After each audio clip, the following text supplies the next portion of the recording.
AI is being sold as a technology that can transform everything. And we are not just talking about business, healthcare, education, climate resilience, food systems, and access to opportunity. But if you follow the money, a different story emerges. Hundreds of billions of dollars are flowing into AI investment, yet Hala Hanna, executive director of MIT Solve, points out that less than 1% of AI venture funding is going to social impact. If AI is so powerful, why is so little of that power being directed toward the people and the problems that need it the most? Well, because big tech is not built to deliver social good. It's built to deliver shareholder value. So unless social impact AI becomes profitable, publicly funded, or required by regulation, why would the market prioritize it?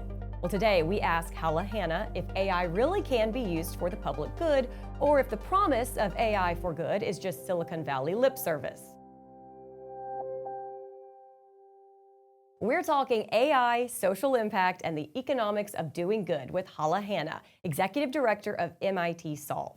All right, Stephen, from its inception, we have been hearing about how AI is going to transform the world, level the playing field, bring money to places that don't have any, yet that's not exactly what we're seeing. So what do you make of the disparity between all the money that is flowing into AI versus where the money's not going? These AI hyperscalers are companies, right? Mm-hmm. And they have a legal obligation to maximize the return to their shareholders, and it's as simple as that, right? And they're investing over $1 trillion right now in that hyperscaling, and $1 trillion requires quite a return to the shareholders. So I believe Hala's right, that there is an imperative here for the social good, but I think we're actually going to have to do two things. First of all, we're going to have to do that consciously, because it's not just going to happen for itself. And second of all, we have to bear in mind the speed that things are happening right now. And we can't sit back and say, yeah, we'll come to that at some later point, because it's going to be too late by then. So how are we going to do it, and how quickly are we going to do it? Later. How are we going to do it? I think it's hard because, like you said, the money that's going in, it needs to be made back first, as in that's the priority, as in you can't just be distributing it here, there, and everywhere when the amount of money that someone's put in, they haven't got back the 2 times return. I also think right now it's so hard because we're not in a lovely era of globalization where, the Melinda Gates Foundation is sending huge armies of American healthcare workers into various countries in Africa anymore. We're not. The priority in terms of social impact and social good is right at the bottom, because there's urgency elsewhere, which is maximizing shareholder value or getting ahead in the global AI race and things like that. So it's very, very tough. I think it's the toughest time to pick to be in social impact. It's tough, and when at the end of the day, these are private companies, and if you look at other private companies and the amount of money that they are, or the amount of technology that they are either donating or providing for social change or for social good, is it somewhere in line with this 1% that the AI companies are right doing? So we talked about this the other day, and we had a little bit of a tussle on it, right? Where I said to Layla, I can't remember what it was we're talking about, but you can't leave this to the scientists. And you both had a bit of a giggle when you said, and you can't leave it to the CEOs either. And I think when it comes to AI for social good, you can't leave it to either. You can't leave it to the scientists, you can't leave it to the CEOs. So who else is going to get involved? Well, I guess the government historically good luck with that. Yeah. Yes. Companies love being regulated by the government and being told how to spend their money. So that should go over really well. We want to know, what are your thoughts on this topic? We were promised that AI would help tackle access to healthcare and education, tackle climate issues and inequality. But the companies building the most powerful systems are under pressure to make money, as Stephen said, not solve the world's social problems. So do you think that AI can deliver social good at scale, or is the industry just simply not designed for that? Tell us in the comments, and be sure to like and subscribe. Now, let's get straight to our conversation with the expert. Here's our conversation with Hala Hanna. Hala, thank you so much for taking the time to speak with us today. It's such a pleasure to have you.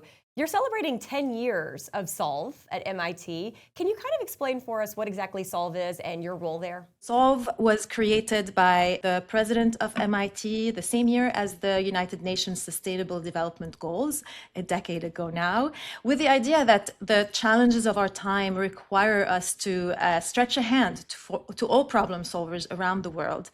And so we believe that technology can and should serve humanity's most pressing needs, not just its its most profitable markets. We think technology can close gaps in health, in wealth, in learning, and of course, respond to climate change. Now, tech doesn't change the world. People do. So we see Solve this marketplace for tech for social impact. We find incredible early stage ventures that are using technology to close those equity gaps, and we help them scale. We have a network of over 460 solutions globally that are reaching 430 million lives. And we facilitated to these organizations almost $90 million direct funding, that is, and they have raised over $1.4 billion. So that's real economic value that they're creating in their community. So we connect them with those who want to invest in making the world the most sustainable place for everybody. We've been talking about the fact that when it comes to venture funding, AI companies saw $290 billion in investment, but only 1% of that, just under $3 billion, went to social causes and change for good. I guess my question to you is, obviously you would like to see a lot more of that money being utilized for some of the causes that you champion. Are you wanting to see that money, though, in the form of money that you can then take and implement and try to work within the initiatives and the programs that you want to see come to fruition? Or are you actually wanting to see AI infrastructure in some of these underserved communities and underdeveloped areas? That's a good question. You're right that it's a rounding error of what's directed to AI applications on solving these social and environmental challenges. And sometimes in my comfortable Massachusetts bubble, I forget that 4.6 billion people still lack basic healthcare services, that 4 billion live in places that are already impacted by climate change. And half of all children in low and middle income countries can't read and write by 10. Today. So the opportunity is huge because at its best, AI can help a rural nurse diagnose disease earlier, a teacher personalize learning for 3 times as many students, a farmer predict crop failure, a government actually deliver much needed services. These are all real examples from our portfolio. I think the biggest point is that these innovators exist, they're out there. These are founders that are building with a fraction of the resources that we see are being spent today in conditions that are designed to stop them, right? And just in our portfolio, the ones that are enabled by AI reach 5 times as many people as those that are not. So again, just to say how big the opportunity and the problems are. And the mismatch with the current AI economy is that it's after more compute, bigger data centers, higher valuations. They're optimizing, again, for the most profitable markets. And I admit that social impact AI is harder to invest in. It's harder to measure the returns. It's fragmented markets. It's longer timelines. But it's a rare opportunity to distribute capability more cheaply and broadly than we ever have before. And to your point about venture capital, it's not so much one type of capital. I think there are concessionary capital that are better designed to absorb some of the risk that private capital doesn't necessarily. But these, the harder doesn't mean impossible. And it means that the first bet is that much more consequential. But I think it's great that you have your Massachusetts bubble, in the first place. And I think, the work that you're talking about is amazing. But there's $1 trillion being spent by the hyperscalers. So my question really is, how do we have this conversation? Because the conversation that the hyperscalers are having is, as you say, it's about profit. These are private companies that generate profit. And the whole conversation seems to be around them and the stock market. And have we got a stock market bubble? I don't hear the conversation that you're talking about anywhere. So outside of the Massachusetts bubble, how do we as a society, or how do we as a group of societies focus on that conversation? I'm so glad you're bringing the broligarchy up. Companies do respond to incentives. So the question is not so much, to your point, will big technology voluntarily save the world out of the goodness of the non-existing heart? It's more under what condition will they serve public interest? And right now, as you said, these companies are operating in a calculus that is fully limited to valuations and stock prices. It's completely disassociated from the real life of actual people.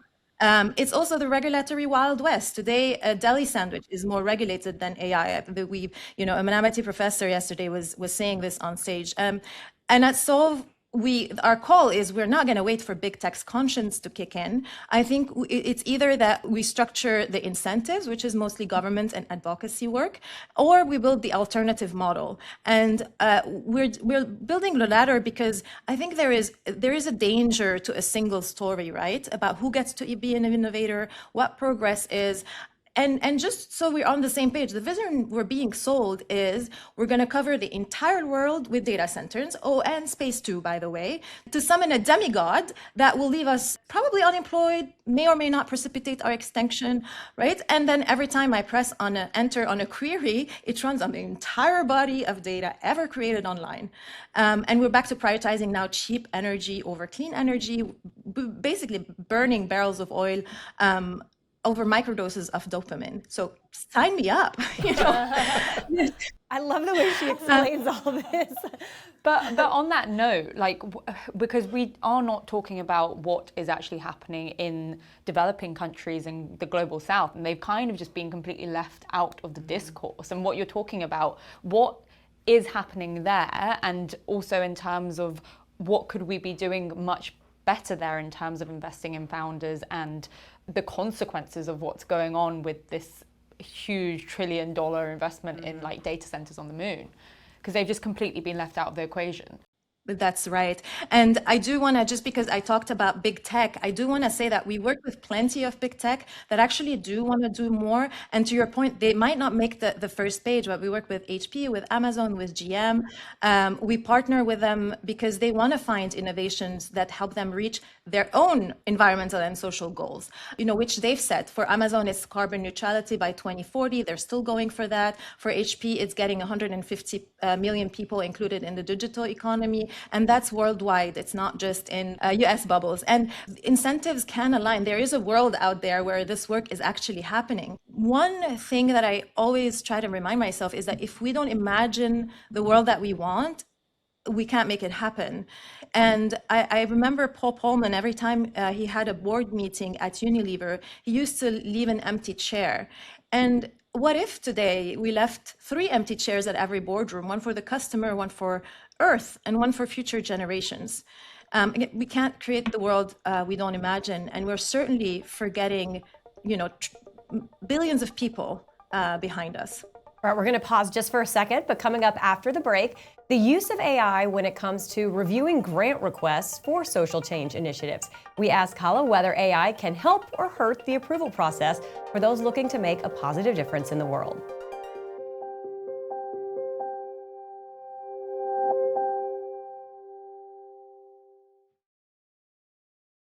We're back with Hala Hanna from MIT Solve, and I want to talk about AI funding decisions and how AI can actually be utilized to help you specifically. It takes approximately 4 minutes for an average human to review one of the grant applications, but obviously with the use of AI that can be expedited, and they can turn over hundreds of grants per minute. How beneficial is that, and do you worry at all about some inherent biases that we know these LLMs can unfortunately have? It used to take grant applicants hours and hours to write the applications that funders would put forward, and now it takes minutes too. So everybody is grappling with this increase in the number of applications. Last year, Solve received 3,000 applications from 190 countries.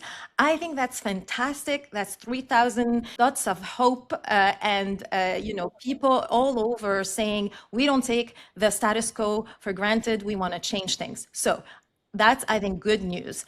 But it's, of course, a lot for a small team. So we built an AI tool to create a more standardized and consistent first pass review with researchers from Harvard, from MIT, and from the University of Washington. It basically assists our judges in expediting decisions while actually minimizing bias, because humans remain accountable for all decisions.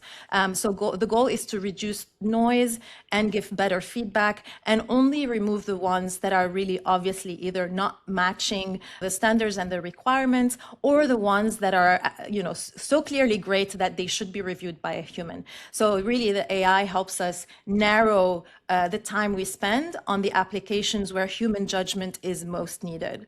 And AI gets it right more often, actually, when you've trained it on diverse data, of course. We're very deliberate about that, because if the training data reflects the same old biases, we've just automated faster injustice. Now, over 10 years, we have a body of like 28,000 applications, again, from all over. So that's a very rich data set. Now, we put 2 guardrails in place to ensure that those biases don't creep in. First of all, you can't ever be sure that you fully solve it. So you have to commit to iterating. We audit actively. We test continuously for those recommendations, how they correlate with geography, with language, with credential proxies, so that when we find something fishy, we correct for it right away. And then we never let AI make the final call. So AI flags and summarizes and suggests. Humans decide every time. I actually love this saying by Audrey Tong that humans in the loop is the wrong metaphor, because we don't want the humans to just become a hamster on a wheel without knowing where the wheel is going. We want AI in the loop of humanity instead. So humans are setting the destination and AI is helping us navigate. Can I take you back to the point you were making before the break, which I found really fascinating? You're talking about the importance of imagining the world that we want, because if we don't imagine the world that we want there. Now, I come from the north of England, and I often talk about what's going on now with what I call the agentic revolution, with what happened in the Industrial Revolution, where I came from. And the Victorians did that. They did imagine the world that they wanted, with parks and with, parliament and new people voting. But it took them 100 years to imagine the world that they want. And I don't think we have that amount of time this time. So how, as a society, do we participate in that process so that we don't leave it to the Cambridge bubble, not even Massachusetts bubble? I wish I had all the answers, Stephen. But maybe I can tell you what we do. And I would actually love to hear what you think, if that's okay, because that's something that I think about all the time. I do think, there is less... People are angry and quite frightened. And I wonder, and I think that's the starting point of something. And I think we need to kind of come together and think about how do we use that to create something productive. Because we know the world is not short on innovation, and we have this, decade of data on what works. We're looking at 3 things typically, and helping scale those solutions in, wherever they are in the communities that they're working in, because they're close to the problem, they understand what it is. So it's about the solution, the type of capital, and the ecosystem. So when it comes to the solution, first of all, we really believe that experience is expertise, that proximity to the lived problem matters, because it changes the nature of problem solving. And those folks that we work with, they have a dogged determination to figure it out. They have a skin in the game. Of course, when in the typical venture capital, you're looking at trends, and so we end up funding the same geographies over and over rather than that. So 85% of our solvers have lived experience of the challenge they're addressing. So the solutions are more trusted and more culturally appropriate. Because of that, they're building for scarcity. Let me give you an example of Spitar. It's a Libyan solver. During the civil war in Libya, 3 million people found themselves without medical access. So they launched Spitar, which means hospital in Libyan, to connect anyone with a smartphone to a doctor. Not revolutionary, but the real frontier was the data. There's no medical record, no API, no digital infrastructure to plug into. So they had to build it all. They did cloud-based electronic medical records, data aggregation from paper files, lab results, prescriptions, and from that they created a small context-aware model that is trained on these frankly previously invisible data sets of rural records and a collection of informal transactions, all in local dialect. And today Spitar is the backbone of most of Libya's healthcare system. So that's just one example. You were talking a lot about people's personal healthcare data, and that actually brings us perfectly to our rapid fire questions, which we ask all of our guests. And I'd like to hear from you where you think people will draw the line on bringing AI into their personal lives. We've traded privacy and agency for convenience a lot more than actually, I think, a lot of us expected. But I don't know if you feel it too. I feel a wind of change. I think people are getting angry. I mean, I was reflecting that tech executives are avoiding the red carpet at the Met Gala, right? They're scared. Um, and of course, Sam Altman was attacked, which is totally not okay. But they've really transformed from heroes to villains at a very fast pace. It feels like the pitchforks may already be there, and I think that just tells us how important this technology is. I mean, railroads, telecom, the internet, these technologies were so fundamental that first public expectations changed about them, but also the government stepped in, you know? For sure. And my question is, what is something that's universally accepted in your field that you strongly disagree with? That bigger models automatically mean better outcomes for society. You know, for whom are we building? At what cost? And who decides, right? There is a movement now of frugal AI, you know, small context-specific models that run locally, that can be really more impactful. And I think that goes back to your point, Stephen, of how do we do this? Well, in some way, I think by you having me on your show, you're spotlighting a different way of doing things. And that's the work that we do too. We spotlight these incredible entrepreneurs all over the world who are changing the status quo. So my question is difficult for a lot of people, but it's going to be really easy for you. So what I want to know is, what are you optimistic about? Ooh, yeah. I mean, so much, this whole thing, all of it. It's so much more fun to go through life optimistically. So it's a choice as much as it's a daily action. I think if, especially coming from international development, the problems are so big, right? And it takes decades to move the needle on any of them. But here we are working with these 430 companies and seeing impact day in, day out. And what really inspired me is, as the aid industry and infrastructure collapsed in the past couple of years under the weight of, just killing USAID, etc.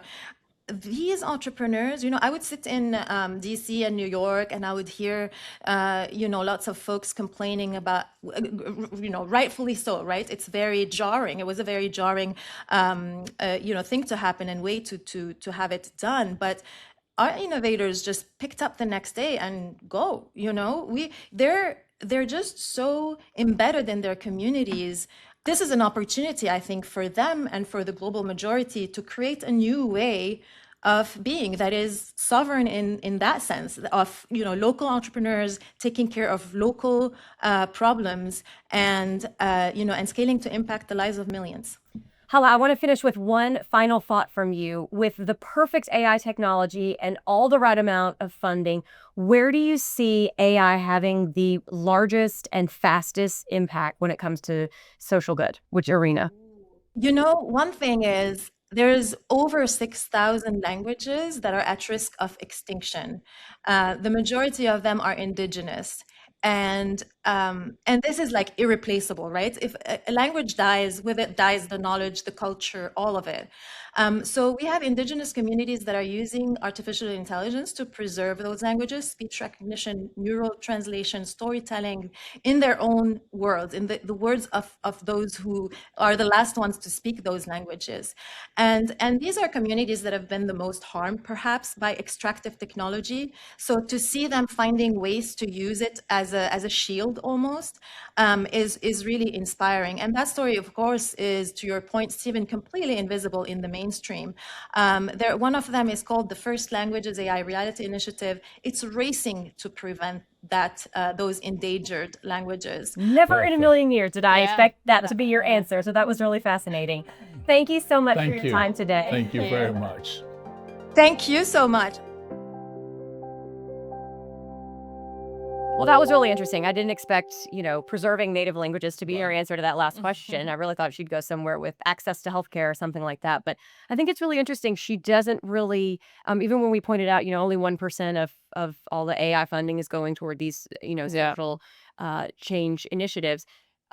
I don't feel like she's holding the Silicon Valley tech bros accountable for not putting their money where their mouth is, essentially. Yeah, Like but she's like, you're doing the best you can, but we could always use more. yeah, but I think she's not depending on them either. I Right. think that's what she was talking about, where they decided like, yes, you can do it through like government and regulation, but that's also right now not that viable. But investing in founders globally who are really innovating in that space is actually probably the most productive way to do it. So they've just actually taken it into their own hands, whereas I think that all of us are very much, and I think that's where the like backlash comes from, where you're like, well, why isn't Sam Altman investing in this, you know, Nigerian startup? Right. Well, why would he? What, like he's has his own interests, so we can't just all sit here and be like, oh, hopefully Mr. Musk will do it for us. I thought what was really, really great about Hala was the fact that she sort of accepts things as they are. She takes things as they are and then makes a positive difference.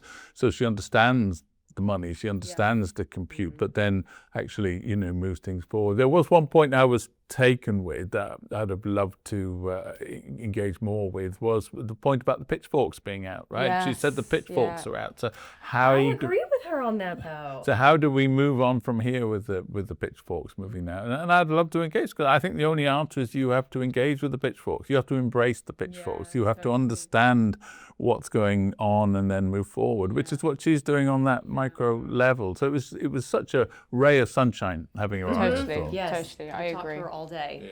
Well, we'd love to hear what you think. After hearing from Hala, do you think that AI should be pushed toward prioritizing more social good, or are the commercial incentives just simply too strong to sway current priorities? Can big tech help solve global problems, or should we stop waiting for companies to do what only governments, funders, and public institutions can mandate? Drop your comments below and be sure to like and subscribe, and we will see you right back here next time on Eighth and Sip Up.